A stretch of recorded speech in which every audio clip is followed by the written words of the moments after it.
앞서가는 사람이 되고 싶지 않으십니까? 세상의 변화에 가장 민감하게 움직이는 사람이 되라. 성공의 기회가 올 것이다.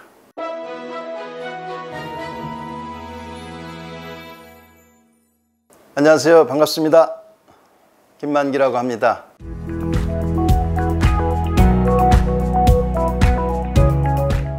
여러분들하고 오늘 미래 직업의 변화라는 주제로 여러분들하고 짧은 시간 말씀을 나누게 되는데요. 여러분들 지금 인류 역사상 지금 이 시대가 가장 빠르게 변하는 시대입니다. 지금의 10년은 과거의 100년보다 많은 변화를 가져오는 그런 시대에 우리는 살고 있습니다. 여러분들 앞으로 10년 있으면 굉장히 여러분들이 활동을 많이 할 텐데 지금 여러분들이 미래의 직업을 선택할 때 최소한 10년, 20년 정도는 여러분들이 좀 상상을 해보고 직업을 선택해야 되지 않습니까? 오늘 여러분들한테 제가 드리고 싶은 말씀은 딱 한 가지 메시지라고 보셔도 될 것 같습니다. 무엇이냐? 세상의 변화에 가장 민감하게 움직이는 사람이 되라. 그 사람한테 성공의 기회가 올 것이다. 여러분들 세상에서 뒤처지는 사람이 아니라 앞서가는 사람이 되고 싶지 않으십니까? 그러시면 여러분들이 세상의 변화에 가장 민감하게 빠르게 움직이고 준비하는 사람이 되셔야 됩니다. 여러분들 2009년부터 2019년까지 10년의 변화를 볼 텐데요. 그 당시에 10년 전에 2009년도에 소위 말해서 가장 잘 나가는 기업들이 무엇이냐?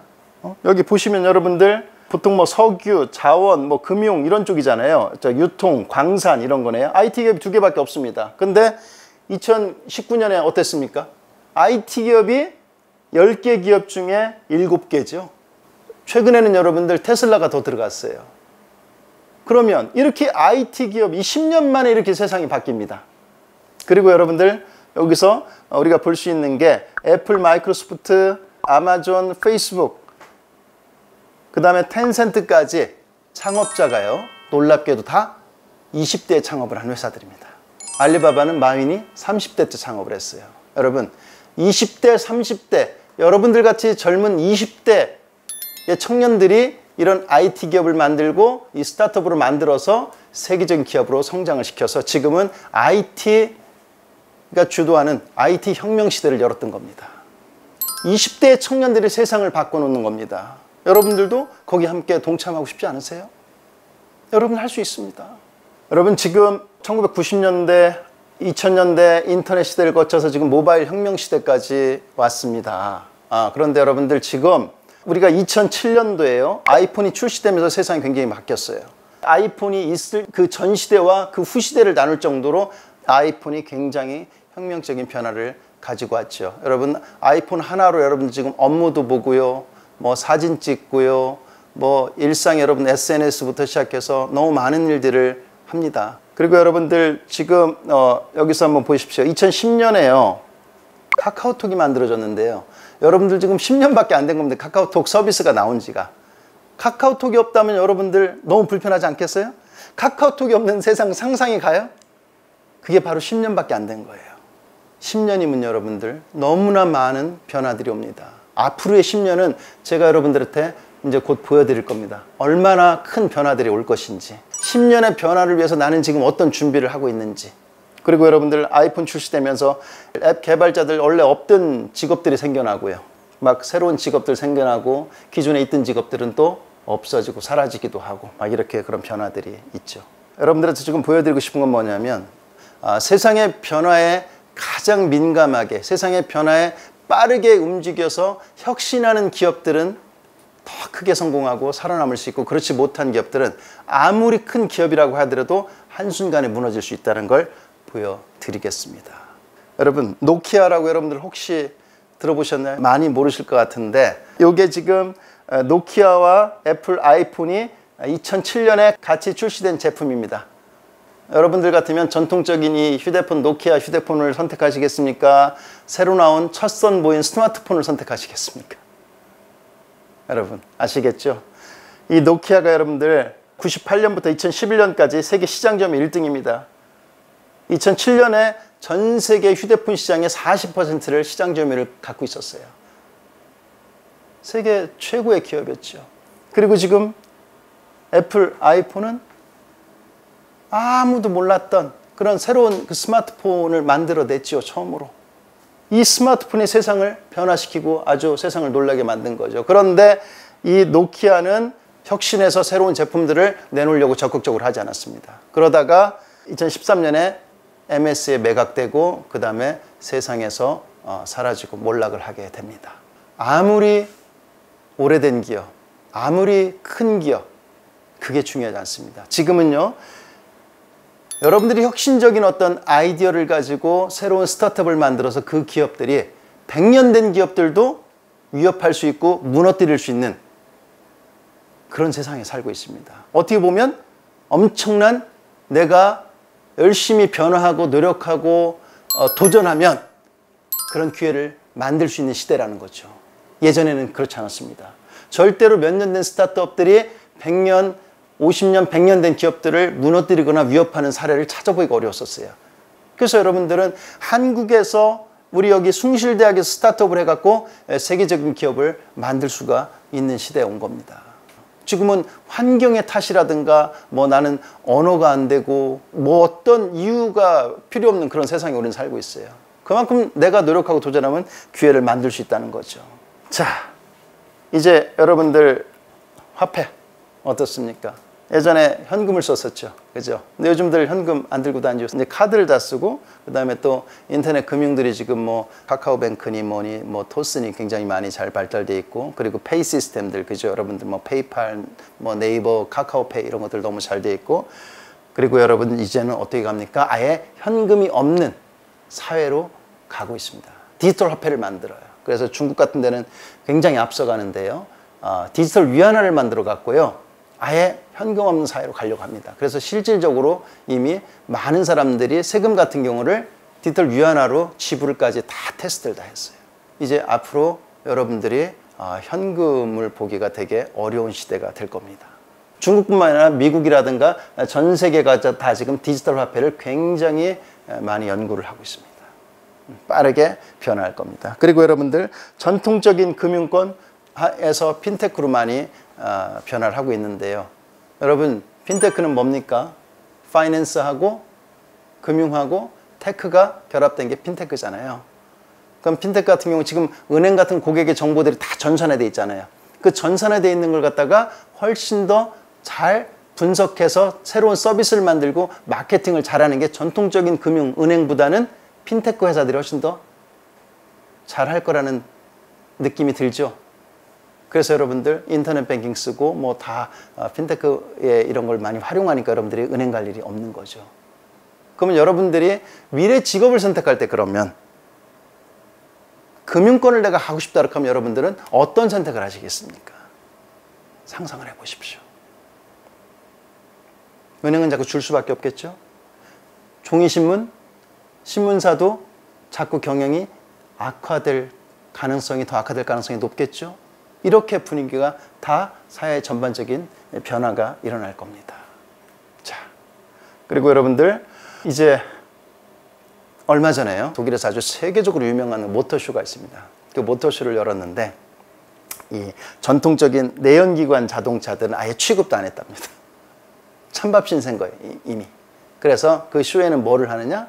전기자동차, 수소자동차, 자율주행 자동차 이런 것들 위주로 모터쇼를 한 거예요. 그리고 지금은 모터쇼라는 이름도 바꿨답니다. 모터쇼는 너무 올드하고요. 그래서 모빌리티, 이동수단, 모빌리티로 다 바꿀 정도입니다. 그래서 여러분들 이렇게 전기차, 자율주행 자동차 이렇게 가는데요. 자, 자율주행 자동차 어느 정도까지 왔습니까? 뭐 자율주행 자동차 하면 여러분들 지금 구글의 웨이모라는 게 굉장히 앞서가고 있는데요. 벌써 한 10년 동안 수많은 테스트를 했어요. 정말 연구가 많이 돼 있고요. 그런 상황에서 지금 웨이모 같은 경우는 벌써 얼마 전에 보니까 미국에다가 트럭 허브를 만들겠다 하더라고요.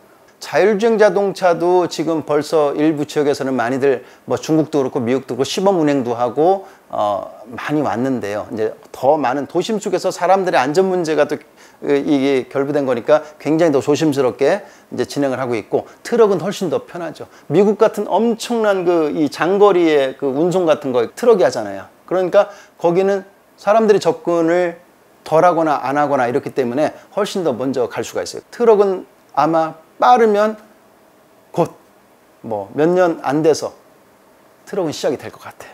그래서 트럭 자율주행이 먼저 가고 그 다음에 자율주행 자동차가 올 거예요. 얼마 전에 택시를 타서 택시 기사분한테 제가 여쭤봤죠. 자율주행 시대를 어떻게 보십니까? 그랬더니 아직은 좀 시기상조 아니냐. 저도 동의합니다. 그래서 앞으로 그게 뭐 5년이 될지 10년이 될지는 모르겠지만 그 시대는 올 것 같은데 본인이 마지막 택시 기사일 수도 있겠다라는 말씀을 하시더라고요.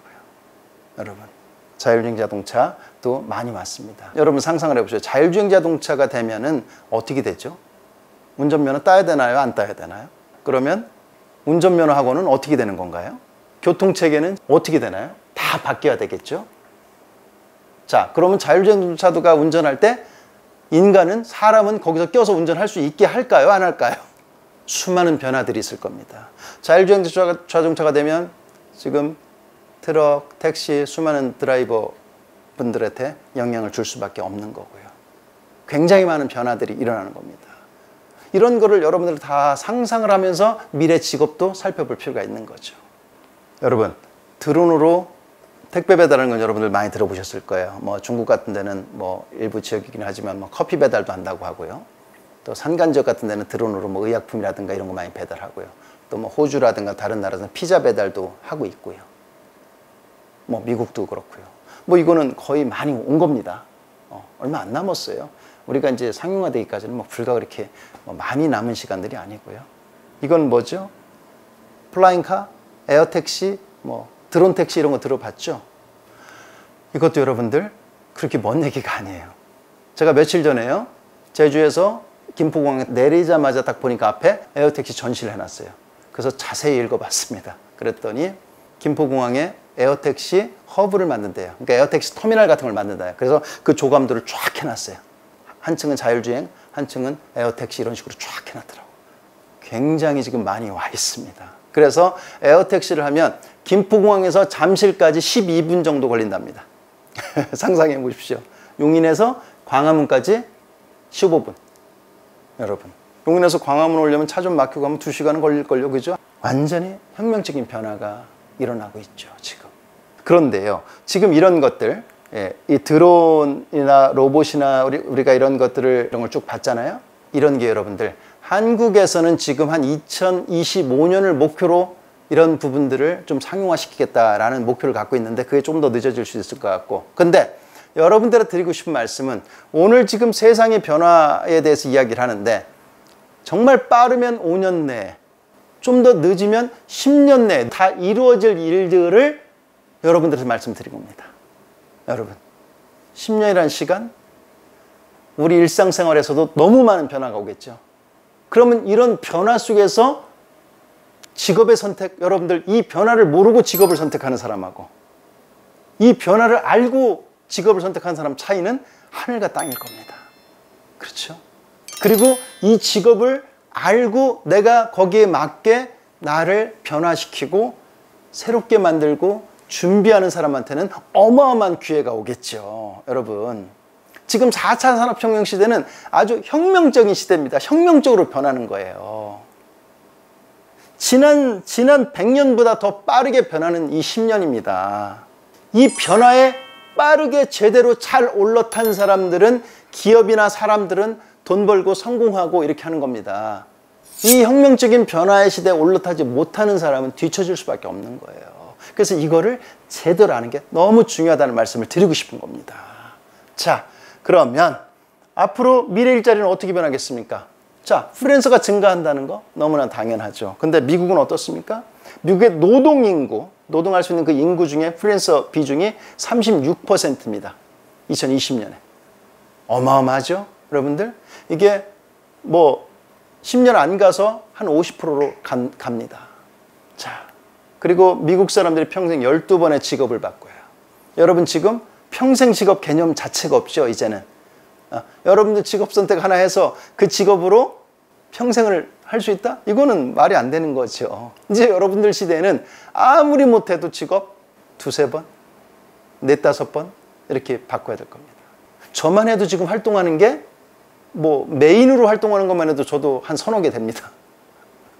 사업하죠, 교수하죠, 강연하죠, 작가하죠, 방송하죠, 또 기관들 또 자문활동하죠. 뭐 여러 가지로 활동을 하고 있습니다. 수많은 사람들, 여러분 주변에서 수많은 사람들의 프리랜서들 볼 수 있고, 우리 플랫폼 보면 프리랜서 플랫폼들 굉장히 많잖아요. 거기서 활동하시는 분들, 능력이 없는 분들이 아니라 능력이 있는 분들이 거기 가서 활동을 합니다. 그죠? 다양한 활동들을 하죠. 재능 있는 분들이. 그리고 수입도 훨씬 좋고 시간도 자유롭고. 그래서 프리랜서 시대를 여러분들은 아마 굉장히 여러분은 프리랜서 시대에 살 겁니다. 여러분 스스로도 아마 그렇게 되실 거고요. 자, 미국에서는 평균 근무 시간이 4.6년. 여러분, 뭐 그런 말씀 많이 들었죠. 미국 같은 데 이런 데서는 내 직장에 한 군데 오래 있는 것보다 자꾸 이동을 하면서 나의 능력, 몸값을 더 올려서 계속 이동한다. 뭐 아마존에 있다가 페이스북으로 가고, 페이스북에 있다가 구글에 가고, 뭐 구글에 있다가 중국 기업에도 가고, 뭐 여러 가지 이렇게 이동을 계속 합니다. 그렇게 하면서 이제 직급도 올리고 연봉도 올리고 몸값을 계속 올려나가죠. 그래서 한 군데 있어 갖고 뭐 30년 근무하고 이런 것들은 아마 여러분 시대에는 찾아보기 쉽지 않을 거예요. 한국 같은 경우는 지금 뭐 노동인구의 한 10% 정도가 프리랜서라고 하는데 이것도 굉장히 빠르게 증가를 할 겁니다. 우리가 또 미국에 또 이런 영향도 많이 받잖아요. 그리고 지금 사회가 아마 이렇게 되고 있고, 여러분들 같은 경우도 어디 묶여 있는 것보다 굉장히 자유롭게 일하고 싶은 그런 것들이, 뭐 아까도 카페 가서 카페 갈 때만 느끼는 거지만 정말 카페 가서 일하고 공부하고 이런 사람들이 지금 너무 많아요. 그죠? 또 프리랜서 이런 분들도 그런 데 가서 되게 일을 많이 하고요. 업무를 보는 게 이제는 오피스 안에서 딱 앉아서 보는 시대가 아니잖아요. 자, 이 프리랜서들 우리나라 인구보다 많네요. 5,900만 명. 그리고 이 세대별 비중은 20대, 30대 이 젊은 세대들이 많죠. 이제 포스트 코로나19 달라지는 미래 근무 형태, 여러분 재택근무, 원격근무, 뭐 이거는 말할 필요가 없죠. 지금 이 코로나 시대에 우리가 아주 재택근무 이런 거를 경험을 잘했잖아요. 그리고 나름대로 또 성과도 내면서 성공적으로 지금 잘 진행하고 있고요. 그래서 지금 세계적인 기업들, 구글 같은 경우는 앞으로 60%는 하이브리드 근무를 하겠다. 20%는 사무실에서 근무를 하게 하고, 이제 사무실도 여러 군데가 있겠죠. 예를 들어서 뭐 강남역에도 있고, 뭐 용인에도 있고, 뭐 판교에도 있고, 이런 식으로 해서 그 사무실 중에 자기가 가까운데 편한데 선택해서 일을 하는 거죠. 그 다음에 20%가 이제 재택근무 이렇게 한다는 거고, 페이스북 같은 경우는 10년 내에 직원의 50%를 원격 근무하겠다는 겁니다. 여러분, 10년 내에 50%는 원격 근무예요. 회사 올 필요 없는 거죠. 자, 트위터는 아예 영구적으로 재택근무를 허용할 예정이랍니다. 이렇게 글로벌 기업들, 세계에서 지금 가장 앞서간다는 기업들 아닙니까? 어떻게 보면. 근데 이 기업들이 이렇게 원격 근무, 재택근무 이런 방향으로 다 가고 있는 거죠. 그러면 많은 기업들이 함께 이 영향으로 따라갈 겁니다. 그리고 업무의 생산성을 또 조사를 해보니까 이 하이브리드 근무가 제일 효과가 좋았다는 조사가 있습니다. 그래서 이렇게 일부 직장, 일부 재택 이런 식으로 섞어서 근무하는 형태가 앞으로 상당히 많이 나오지 않을까 이런 생각이 듭니다. 자, 디지털 워크의 생활화. 이건 뭐 사실상 여러분 이제 우리가 디지털 시대에 살고 있고요. 4차 산업혁명 시대에서 이 수많은 디지털 공동작업을 할 수 있는 이 툴들, 도구들이 굉장히 많이 나오고 있는데요. 사실 저 같은 경우도 지금 제주로 이사 간 지가 3년이 넘었는데, 저 회사의 그 스태프들하고 저는 지금 벌써 3년 이상을 지금 다 비대면 회의로 하고 있습니다. 그리고 그 회의할 때 이 슬랙이나 이 드롭박스라든가 뭐 줌, 노션, 뭐 그 다음에 구글 워크스페이스 이런 걸 다 활용해서 회의를 하고 있어요. 그러니까 그냥 바로바로 누가 입력을 하면 거기서 바로바로 다른 사람이 입력할 수 있고 서로 간에 조정해주고 막 이렇게 바로 그냥 실시간 채팅하고 뭐 공동 수정 작업하고 다 하죠. 그러니까 굉장히 효율이 높습니다. 꼭 뭐 자리 잡고 만나갖고 얼굴 보고 뭐하고 뭐 같이 또 밥 먹으러 가고 이렇게 이런 시간들을 굉장히 많이 줄일 수가 있죠. 다 장단점은 있어요. 근데 어쨌든 이렇게 디지털 워크 생활화 할 수 있는 게 이게 일상화가 된다는 거죠, 앞으로. 특히나 여러분 시대에는 더 그렇고, 여러분들은 또 이런 툴들의 사용에 굉장히 또 여러분들은 또 익숙한 세대들이잖아요. 여러분들은 디지털 네이티브잖아요. 그러니까 여러분 디지털 이 시대를 그냥 여러분들 그냥 일상 속에서 그냥 느끼는 세대들 아닙니까? 그리고 이 4차 산업혁명 인재 수요가 증가한다는 건 당연한 얘기죠. 4차 산업혁명 시대에 4차 산업혁명 인재의 이 수요가 는다는 건 당연한 거죠. 지금 한국에서 우리의 그 기업들이 이런 4차 산업혁명 인재들을, 좀 혁신적인 인재들, 이 4차 산업혁명 어떤 핵심 기술들을 잘 이해하고 있는 인재들, 이런 사람들을 많이 기업에서는 원하는데 인력이 부족한 거죠.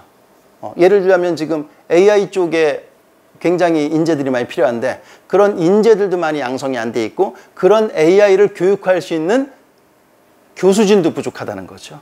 그래서 앞으로 이제 이 4차 산업혁명 핵심 기술하고 이 산업들, 상품들, 서비스 이게 전방위적으로 접목을 하게 되겠죠. 그러면 이런 관련된 인재들에 대한 수요가 굉장히 높을 겁니다. 그리고 여러분들 기업들은 이 4차 산업혁명 시대에 전통적인 방식에서 완전히 디지털 트랜스포메이션, 디지털 전환으로 지금 기업들 다 바꾸고 있죠.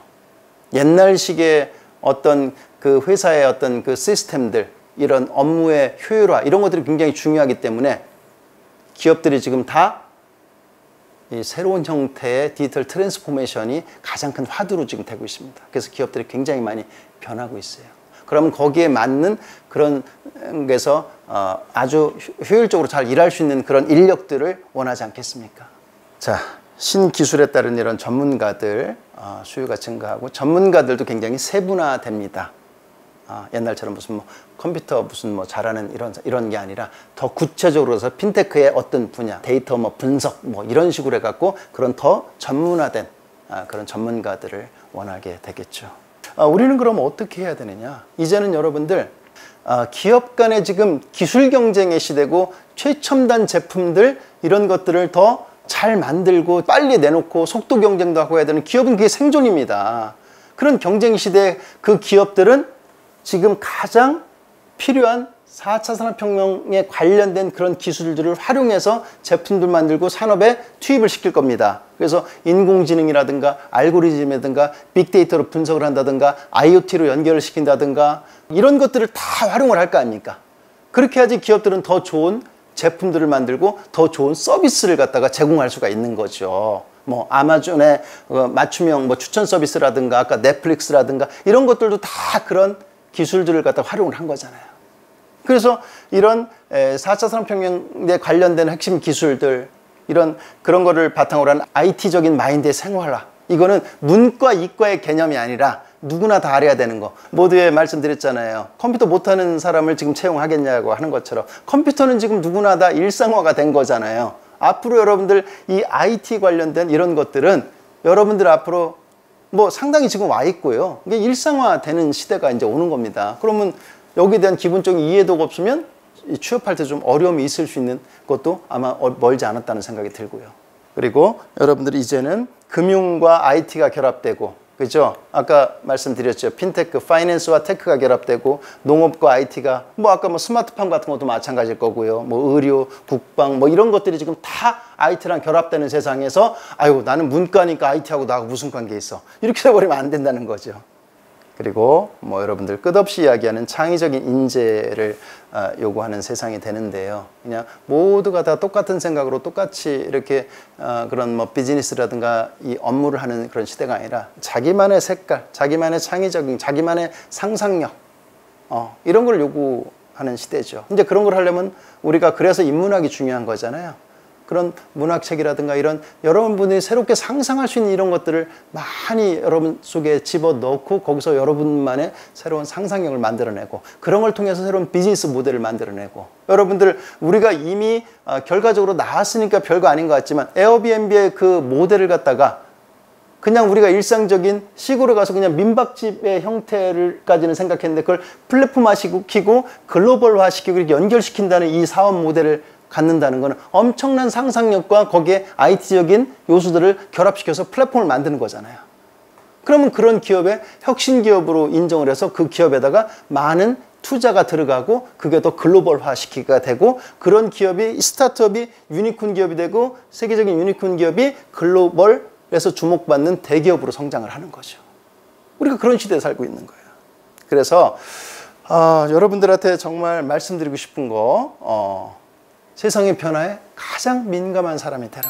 그래야지 여러분들은 더 큰 기회를 잡을 수 있고 더 성공적인 삶을 살 수가 있다. 그런 말씀을 드립니다. 자, 기업의 규모가 중요한 게 아니라 그 기업이 어떻게 더 혁신적인 마인드를 갖고 있느냐가 굉장히 중요하다는 생각입니다. 세상의 변화를 항상 그 변화에 맞서서 도전하고 새롭게 변화시키려고 하는 그런 자세, 혁신적인 마인드, 이런 것들이 굉장히 중요하다고 생각해요. 지금 당장 세계 최고의 규모를 갖고 있지만 기업들도 쉽게 무너지는 걸 봤지 않습니까? 그래서 여러분들 미래 직업을 선택을 할 때 세상의 변화를 여러분들이 먼저 알고 준비하고 미래를 맞이하셔야지 된다는 말씀을 끝으로 드립니다. 자, 이상입니다. 감사합니다.